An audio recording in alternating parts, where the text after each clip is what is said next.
Alhamdulillah ketemu lagi dari sesi kedua di malam hari ini masih dengan kehadiran dari Abadi Music, pimpinan dari Bapak Lutfi dan juga setia mengawal kebahagiaan dari pun Mas Bambang sekalian Ibu Surini dan juga tentunya di hari bahagia kita Ananda tercinta Ananda Afif.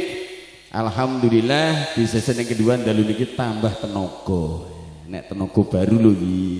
Ning kene mbuh ndek awan ra roh.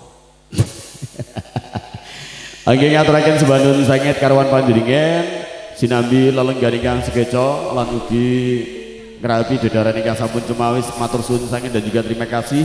Mudah-mudahan dengan keikhlasan hati doa-doa dari panjenengan terijabah oleh Allah Subhanahu wa taala dan juga ananda yang digitar menjadi anak yang soleh berbakti kepada kedua orang tua. Amin ya rabbal alamin. Yuk monggo 1 2 3 4-nya dari Abadi Music hadir untuk Anda. Oh artis Dinda Yulistiana Ovi Vita Amelia Udan dan nomor Chandra Sari Sugeng rawuhipun Bapak Novi ya.